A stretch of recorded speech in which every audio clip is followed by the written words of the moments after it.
உறவுகளுக்கு வணக்கம். நான் தான் உங்கள் தீபா. இன்னைக்கு இந்த பெரிய இறால் பாருங்க, இறாலோட சைஸை பாருங்க. இந்த இறாலும் தக்காளி பழமும் அதோட ஒரு துண்டு மாங்காவும் போட்டு சமைக்க போறேன். மறக்காம சப்ஸ்கிரைப் பண்ணிக்கொண்டு தொடர்ந்து காணொலியில பாருங்க. அதுக்கு முதல்ல இந்த இறாலை துப்புரவு செய்து எடுத்துடுவேன். நல்ல பெரிய பெரிய இறால் இப்போ கிடைக்கிது கடல்ல. இப்போ பெரிய பெரிய இறால் மாட்டுது போல. இப்போ இறால் சீசன் ஆக்கும். இப்போ அந்த இறாலோட தலையை நோண்டி எடுத்தாச்சு. அடுத்தது அதோட வால், மற்ற உடம்புல இருக்கிற இந்த கோதையும் எடுத்துட்டா சரி, இறால் துப்புரவு பண்ணி முடிஞ்சுது.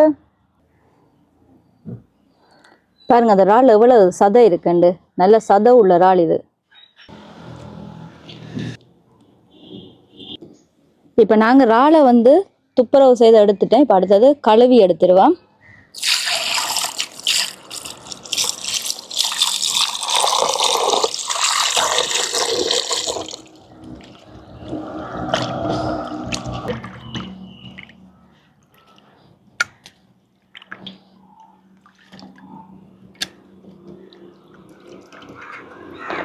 இறாலை அதிக அளவாக கழுவக்கூடாது. இன்னும் ஒரு தண்ணியில் கழுவினா காணும்.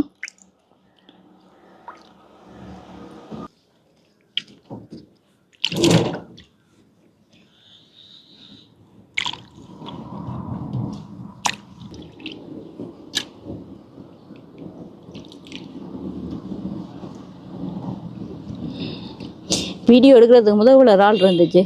துப்புரவு செய்து எடுத்ததுக்கு பிறகு இவ்வளோ இறால் கொஞ்சமாக வந்துட்டேனே. சரி, இப்போ நாங்கள் இறாலை துப்புரவு செய்து எடுத்தாச்சு.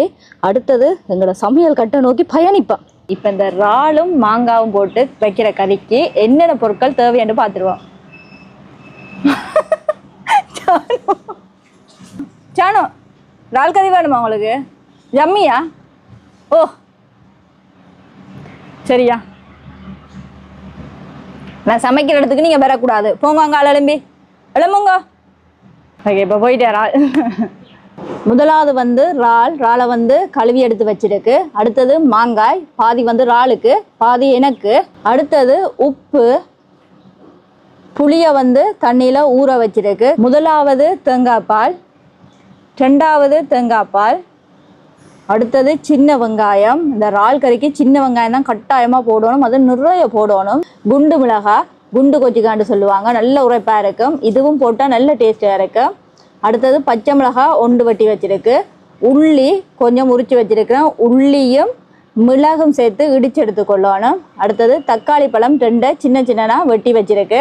அடுத்தது மிளகு, இதில் கடுகு, வெந்தயம், சீரகம், தேங்காய், எங்களோட கறிக்கு டேஸ்ட் தர வீட்டு மிளகாய்த்தூள்.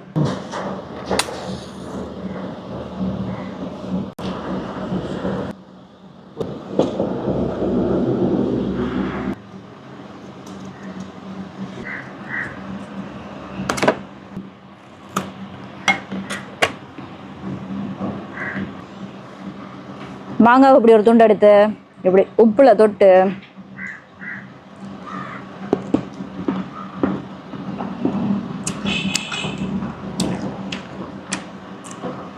நல்ல புளியா இருக்கு.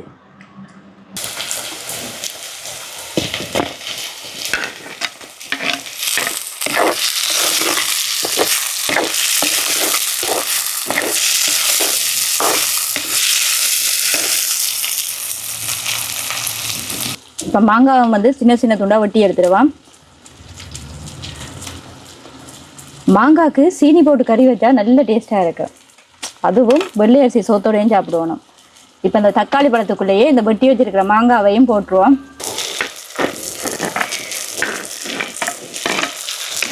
மாங்காய் எண்ணெயிலேயே வதக்கிடுவோம் கொஞ்சத்துக்கு.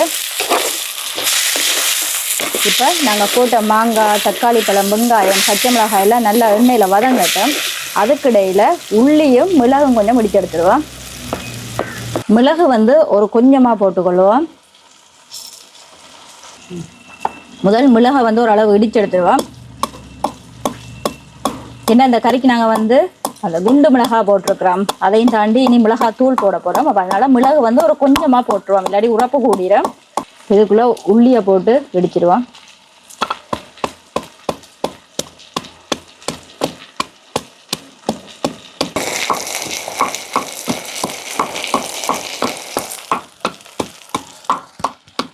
இப்போ இதையும் போட்டு எண்ணெயிலேயே பச்சை மணம் போகிற அளவுக்கு வதக்கி எடுத்துருவேன்.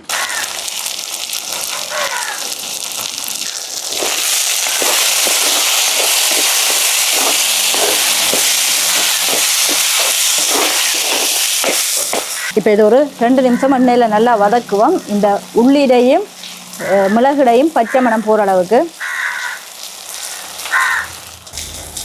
இப்போ நாங்கள் போட்ட மாங்காய், உள்ளி, மிளகு, வெங்காயம், தக்காளி பழம், பச்சை மிளகாய் எல்லாம் பாருங்க எண்ணெயில் நல்லா வதங்கிட்டு இந்த நேரத்திலேயே நாங்கள் கழுவி எடுத்து வச்சிருக்கிற இறாலை முறுக்க எண்ணெயில் வதக்கிட்டே இன்றைய கறி வைப்போம்.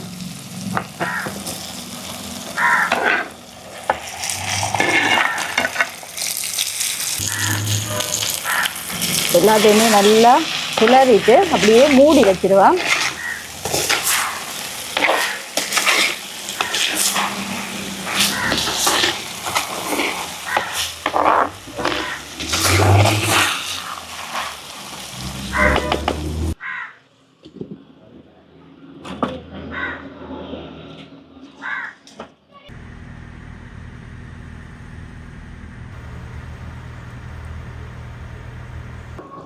இப்போ நாங்கள் திறந்து பார்த்துருவோம்.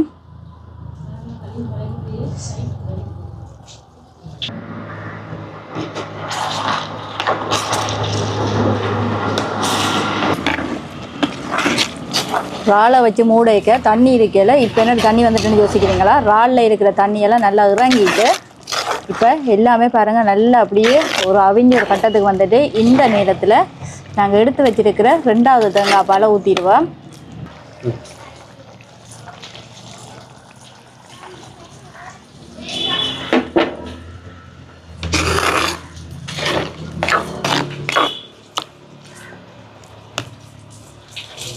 இப்போ நாங்கள் இந்த கறிக்கு தேவையான அளவு மிளகாத்தூள் போட்டுருவோம்.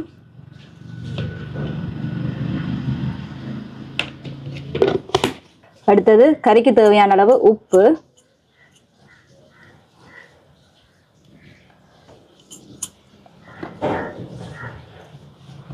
நாங்கள் கரைச்சி எடுத்து வச்சிருக்கிற புளியும் வந்து கொஞ்சமாக விடுவோம். காரணம் என்னென்னா இதுக்கு நாங்கள் மாங்காய் போட்டிருக்கிறோம், அதையும் தாண்டி தக்காளி பழமும் போட்டிருக்கிறோம். அப்போ புளி வந்து கொஞ்சமாக விட்டுருவோம். இப்போ எல்லாத்தையும் நல்லா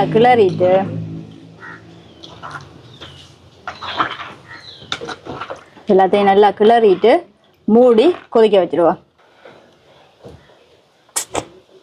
இந்த இறாலும் சிகப்பரிசி சோறும் அதே நேரத்தில் கத்தரிக்காய் வெள்ளைக்கறியும் கோவா வரையும் எப்படி இருக்கும். இன்றைக்கு ஒரு புடி பிடிக்கிறோம்.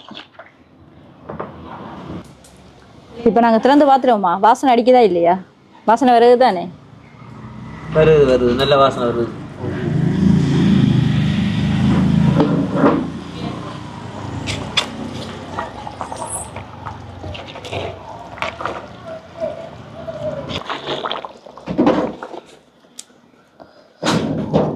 இப்போ பாருங்கள் இறாலெல்லாம் நல்லா அவிஞ்சிட்டு, இறால் வந்து கன நேரம் அவிய வைக்கக்கூடாது. கன நேரம் அவிய வச்சா நிறைய ரப்பர் மாதிரி வந்துடும்.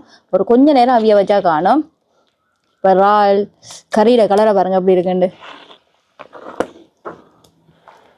இப்போ கடைசி கட்டத்தை நெருங்கிட்டேன். இப்போ நாங்கள் கடைசியாக வந்து எடுத்து வச்சிருக்கிற 1வது தேங்காய் பாலை விட்டு கொதிக்க வச்சு இறக்கிடுவோம்.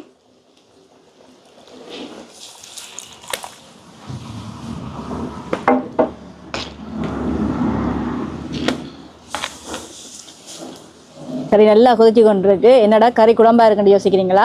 இந்த இறால் கறிக்கு வந்து கொஞ்சம் குழம்பா இருக்கணும். குழம்பு ஊற்றி சாப்பிடக்க தான் நல்ல டேஸ்ட்டாக இருக்கும். அதுக்காக தான் எங்கட விட்டு நாங்கள் குழம்பா வைக்கிறது.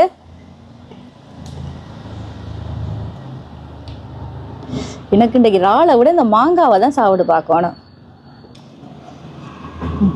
கத்தரிக்காய் பால் கறி. இன்றைக்கு எங்களோட வீட்டை கோவா வந்து மாசி சம்பல் தூள் இருக்குது தானே, அது போட்டு நல்ல ஒரு வரமாய் செய்திருக்கு. அதோட இறாலும் மாங்காவும் போட்டு நல்ல ஒரு குழம்பு வச்சிருக்கு. இப்போ டேஸ்ட் பண்ணி பார்த்துருவோம்.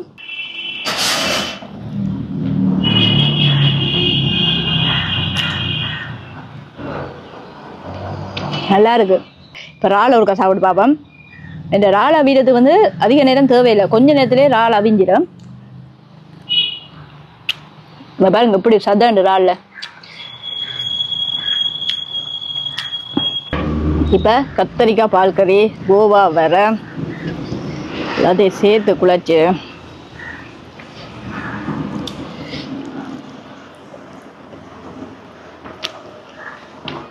நல்ல டேஸ்டாக இருக்கு. இன்றைக்கும் ஒரு சுவையான சமையல் காணொளி. இது போல நாளைக்கு இன்னொரு சுவையான சமையல் காணொளியோட உங்களை நான் சந்திக்கிறேன். பாய்.